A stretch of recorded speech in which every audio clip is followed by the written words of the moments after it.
Dicen que las obras en construcción guardan más que cemento y ladrillos, que bajo los cimientos duermen historias que nadie se anima a contar. Arquitectos, ingenieros, obreros, todos alguna vez sintieron esa mirada detrás del plano, ese ruido entre los escombros cuando el sol ya se empieza a ir. No hay planos para lo que vas a escuchar hoy. No hay estructuras que resistan el peso del miedo, porque cuando el silencio se adueña del casco y las sombras caminan entre los andamios, es ahí donde la realidad empieza a quebrarse. Así que sentate, puse la pava, tomemos unos mates. Hoy, en Relatos de Punta Lara, historias paranormales de arquitectos.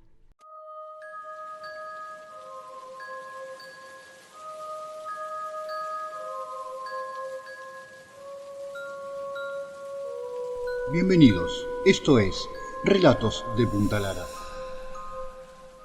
Juan Manuel era arquitecto de esos que se obsesionan con cada línea del plano, con cada ángulo de luz que cae sobre una pared recién levantada. Llevaba meses dirigiendo una obra en Puerto Madero, un edificio moderno, sí, con vista al río y ventanales tan amplios que parecían invitar al vacío. Aquel viernes todos los obreros se habían ido temprano, solo quedaba él, revisando los planos en su tablet y el eco hueco de las herramientas que colgaban del andamio. Eran casi las 9 de la noche cuando el sol terminó de hundirse detrás de las torres. Juan Manuel subió al 5º piso para asegurarse de que las losas estuvieran bien alineadas. Era un piso sin terminar, columnas desnudas, cables colgando y un viento extraño que se colaba por las aberturas sin vidrio. Fue ahí cuando lo escuchó por primera vez. Un golpe seco, metálico, como si alguien hubiera tirado una llave inglesa al suelo. ¿Quién anda ahí?, preguntó levantando la voz. Silencio. Solo el zumbido del viento y el murmullo distante del río. Caminó entre las sombras con la linterna del celular titilando en su mano. Vio algo. A unos metros, cerca del borde del piso, una figura humana, inmóvil, de espaldas. Era un hombre, vestía un mameluco gris, igual a los que usaban los obreros, pero el suyo estaba cubierto de polvo, como si hubiera salido de dentro del concreto mismo. «Che, ¿quién sos? No tendrías que estar acá», dijo Manuel, dando un paso al frente. El hombre no respondió, claro, solo giró lentamente la cabeza, y en ese movimiento torpe, la linterna iluminó su rostro. Tenía la piel pálida, translúcida, diría yo, los ojos hundidos, vidriosos, fijos en la nada. Juan Manuel sintió que el aire le faltaba. Dio un paso atrás, tropezó con una viga y el celular cayó al suelo. La luz rodó, proyectando sombras que se movían por las paredes como si algo las empujara. Cuando logró incorporarse, la figura ya no estaba, solo se escuchaba el viento y un murmullo lejano, una respiración pesada, proveniente de algún rincón del piso. Corrió hacia el ascensor de obra, pero algo lo detuvo. Un plano tirado en el suelo, uno que él no recordaba haber dejado ahí. Lo levantó temblando. En la hoja, a lápiz, alguien había dibujado un cuerpo cayendo desde el 5º piso.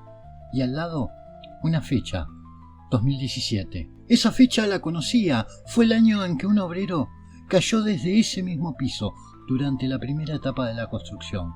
Nunca se habló demasiado del accidente, pero todos sabían que algo raro había pasado. Los sensores se habían apagado justo antes y las cámaras no grabaron nada. Juan Manuel bajó corriendo los 5 pisos, con el corazón golpeándole en el pecho. Cuando llegó a la planta baja, vio a uno de los guardias, un hombre mayor, que siempre se quedaba hasta tarde. «¿Te pasa algo, arquitecto? Estás blanco». Juan Manuel apenas podía hablar, solo atinó a mostrarle el plano que tenía en la mano. El guardia lo miró, suspiró y dijo en una voz muy baja: «No sos el primero que lo ve. Desde que arrancó la obra, a las 9 exactas, el del 5º piso siempre aparece. Dicen que no se fue nunca de ahí». Esa noche Juan Manuel dejó la obra sin mirar atrás. Días después volvió al piso, acompañado por otros ingenieros. Pero no encontraron ni el plano ni señales de nadie, solo una marca en la pared, hecha con polvo, la forma de una mano abierta, justo al borde del vacío. Desde entonces, cada vez que un nuevo proyecto llega a sus manos, Juan Manuel evita los pisos impares, y cuando le preguntan por qué, Él solo sonríe, baja la mirada y dice: porque algunos edificios ya tienen dueño. María tenía 40 años y aunque llevaba 2 décadas en la arquitectura, nunca había sentido una conexión tan personal con un proyecto. Era una casa antigua dentro de un barrio cerrado en Villa del Plata, Punta Lara. Una vivienda de estilo colonial, abandonada hacía años, cubierta por enredaderas y humedad. La contrató una pareja joven que quería remodelarla y agregarle una piscina en el jardín trasero, una hermosa y gran piscina. María se propuso devolverle vida a esa estructura olvidada, pero desde el primer día, algo en el aire del lugar le pareció espeso. El silencio del terreno era distinto, no era la calma del río, no era el viento entre los árboles. Era un silencio tenso, como si algo debajo del suelo estuviera conteniendo la respiración. El cuarto día de obra, mientras obreros cavaban el pozo para la piscina, uno de ellos gritó. María corrió hasta el fondo. El obrero sostenía algo entre sus manos, un hueso, largo, amarillento, erosionado por el tiempo. Tranquilos, dijo ella, puede ser un animal. Pero el segundo hueso que sacaron tenía forma de fémur, y el tercero, una mandíbula.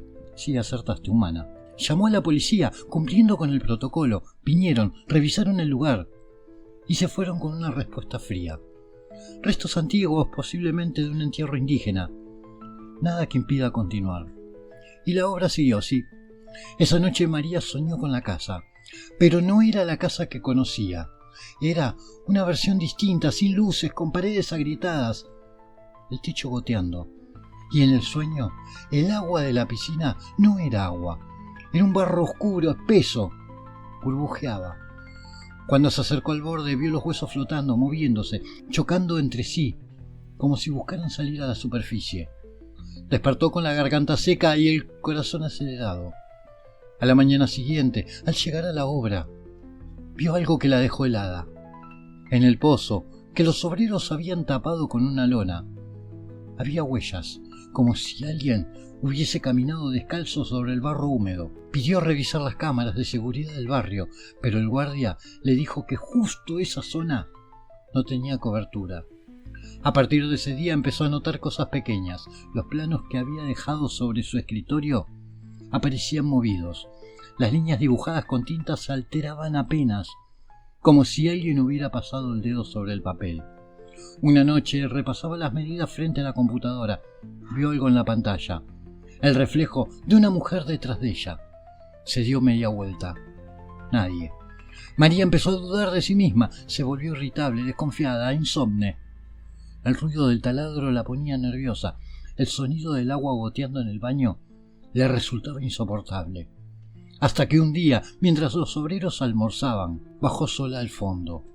Se quedó mirando el pozo, ya medio lleno de cemento fresco, y juraría, con todo su cuerpo temblando, que bajo esa capa gris vio moverse algo, una sombra, una forma, un rostro. Desde ese día su salud se vino abajo. Los médicos le diagnosticaron estrés laboral. Los amigos dejaron de visitarla porque siempre hablaba de la casa, de los huesos, del olor a tierra mojada que sentía hasta en su departamento. Una madrugada, convencida de que todo era parte de su mente, decidió volver a la obra a comprobarlo. El guardia la dejó pasar. Entró sola, sí. La casa ya estaba casi terminada, brillaba impecable. Pero cuando llegó al jardín, la piscina estaba llena de agua, y en el fondo se reflejaba su rostro. Solo que no era el suyo, era el de una mujer más joven, con la piel azulada y los ojos vacíos. María retrocedió, tropezó con el borde y cayó sentada. El agua tembló. Y por un segundo, solo uno, juró que algo desde el fondo intentó alcanzarla. Días después renunció al proyecto. Nadie volvió a verla por Villa del Plata, pero los vecinos cuentan que en las noches tranquilas, cuando el viento baja del río, el agua de esa piscina se mueve sola, como si algo ahí abajo aún respirara. Francis tenía 25 años y recién empezaba su carrera como arquitecto. Trabajaba en un estudio chico de La Plata, pero su primer gran encargo fue una obra de departamentos en construcción. Sobre la ribera de Punta Lara. Era la oportunidad que había estado esperando. Un edificio moderno con estética minimalista, de esos que parecen flotar en el aire. ¿Dónde? ¿Dónde estaba el ACA, el Automóvil Club Argentino? Desde el principio, todo salió mal. Los planos que él había aprobado se desalineaban en obra. Muros que no coincidían, medidas que variaban, niveles que no cerraban. Al principio pensó que era un error humano, pero un día midió con sus propias manos y notó que el problema no era del albañil. Las paredes realmente se movían. Sí, se movían. De un día para el otro, los ángulos cambiaban apenas unos milímetros, suficiente para que las puertas no encajaran o las ventanas no cerraran del todo. Francis, obsesivo y racional, decidió registrar los cambios. Cada noche, después de que todos se iban, subía al cuarto piso con una cinta métrica y una cámara. Medía, anotaba, fotografiaba. Hasta que una noche, a las 3:15 de la mañana, notó algo en las fotos. Detrás de una de las columnas, justo en el borde del plano, había una sombra, una figura humana, delgada, sin rostro. Pensó que era una pareidolia, un juego de luces, qué sé yo, pero en las siguientes fotos la figura parecía más cerca. Esa misma semana un obrero se negó a seguir trabajando en ese piso. Dijo que escuchaba pasos cuando estaba solo y que las reglas del nivel se caían del andamio sin motivo. Francis lo retó, le dijo que no creyera pavadas, pero por dentro algo ya le temblaba. Esa noche decidió quedarse de nuevo, encendió todas las luces, desplegó los planos y comenzó a medir. El viento soplaba fuerte y el edificio, aún sin cerramientos, parecía respirar. Entonces, desde el fondo del pasillo, oyó una voz. La línea está mal. Francis se congeló. ¿Quién está ahí?, preguntó. Nada, no hubo respuesta. Solo el eco del viento entre los hierros. Dejó la cinta en el suelo y caminó despacio hacia donde había venido la voz. La linterna iluminó el hormigón rugoso y las marcas del lápiz. En una de las columnas había un dibujo que él no recordaba haber hecho. Un símbolo circular formado por líneas que se entrecruzaban como si fueran planos superpuestos. Tocó la superficie con la mano, estaba helada. De pronto, el sonido de una regla metálica cayendo lo hizo girar.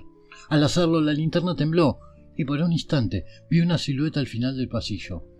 Era un hombre, o algo que se parecía a un hombre. Llevaba casco, pero su cuerpo era casi traslúcido, grisáceo, como si estuviera hecho de polvo. La línea, repitió la voz, está torcida. Francis corrió escaleras abajo, sin mirar atrás. Cuando llegó a la planta baja, el guardia lo encontró pálido, con las manos temblando. ¿Otra vez vos?, le dijo. A la noche siempre pasa lo mismo. ¿Cómo que siempre?, preguntó Francis. El guardia encendió un cigarrillo y sin mirarlo respondió. Este edificio se hizo sobre una obra vieja, abandonada en los 80, construida y vaya a saber cuándo. Un arquitecto joven murió ahí, cayó desde el 3er piso. Dicen que desde entonces las paredes nunca quedaron derechas. Francis no volvió, renunció al estudio semanas después, pero no dejó de ver el símbolo. Aparecía en sus bocetos, en los márgenes de las hojas, en los reflejos del vidrio del colectivo. Una noche, mientras revisaba un nuevo proyecto en su departamento, notó que la pared frente a su escritorio tenía una pequeña grieta, delgada, vertical, perfecta. La tocó con el dedo y cuando retiró la mano, la grieta se había movido un poco, nada más que un poco. Solo un poco, pero lo suficiente para saber que algo seguía torcido. Dicen que el edificio de la Ribera aún está en pie, pero los que trabajan ahí evitan el 4.º piso, y si se quedan solos, aseguran que se escucha una voz susurrar entre los muros. La línea nunca fue recta. El arquitecto se llamaba Héctor Lamas, 52 años, reputado de esos que hablan con orgullo de haber levantado media ciudad. Pero este proyecto, el último que aceptó antes de jubilarse, le cambió la vida.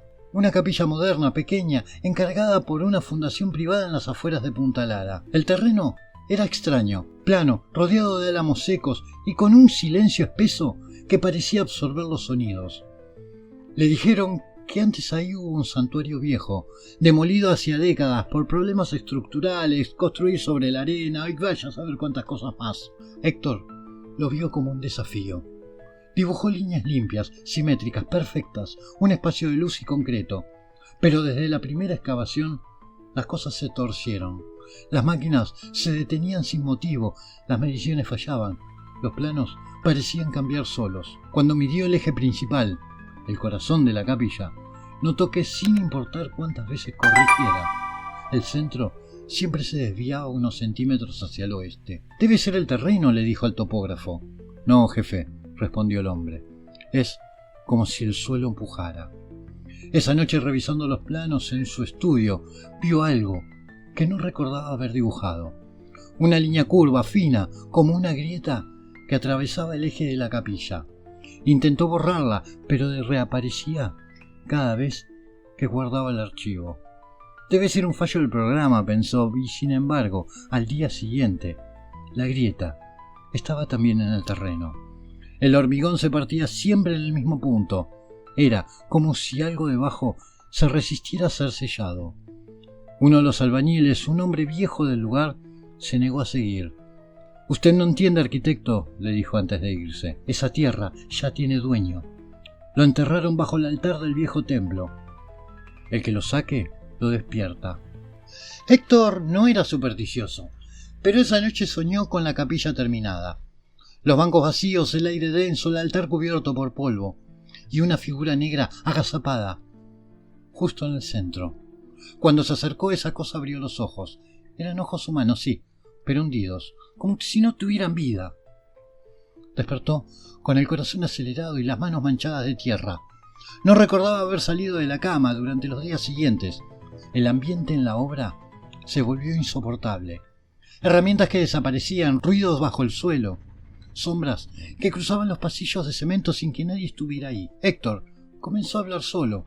A veces se lo veía caminando en círculos, midiendo el aire, repitiendo que la simetría debía cumplirse. Un mediodía, mientras los obreros almorzaban, se encerró en la capilla. Dibujó símbolos con tiza en el piso fresco, justo donde estaba la grieta. Uno de los trabajadores, al intentar abrir la puerta, lo escuchó susurrar: «Si el centro no me obedece, lo criaré yo». Nadie lo volvió a ver salir.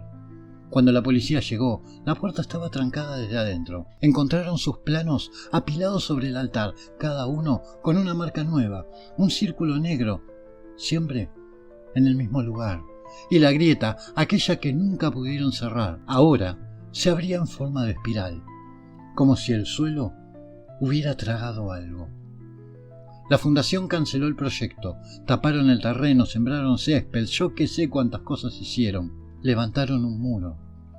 Pero los vecinos aseguran que, por las noches, el suelo vibra, como si alguien caminara debajo, y si te acercas lo suficiente, puedes escuchar golpes acompasados, rítmicos, como un corazón que todavía late bajo el concreto. Dicen que el lugar está maldito, que toda obra levantada sobre esa tierra termina agrietándose, y que en cada plano nuevo, siempre, siempre, aparece una línea torcida, imposible de borrar, porque algunas construcciones no se levantan para los vivos, sino para lo que espera abajo. Y así terminan estas historias: arquitectos, constructores, soñadores de líneas y de formas que, sin saberlo, a veces despiertan lo que duerme bajo tierra. Quizás no haya nada sobrenatural, o quizás sí. Quizás cada ladrillo conserve un recuerdo, cada cimiento una respiración antigua y cada grieta una advertencia. Vos y yo sabemos que hay cosas que no se explican con planos ni con medidas, que hay lugares que se sienten antes de verlos, y cuando el silencio se vuelve demasiado profundo, conviene no quedarse mucho tiempo. Si te gustó lo que escuchaste, suscríbete al canal, activa la campanita. Acá, entre mates, sombras y relatos, seguimos explorando lo que otros prefieren ignorar. Porque en Relatos de Punta Lara, las historias no se cuentan solo para asustar, se cuentan para recordar que lo invisible sigue ahí, mirando, escuchando, esperando. Así que quédate cerca, nunca se sabe qué historia puede aparecer la próxima noche. Nos vemos en el próximo video, y si escuchas un ruido mientras apagás la luz, no te preocupes, debe ser solo el eco de lo que todavía está construyéndose. Buenas noches.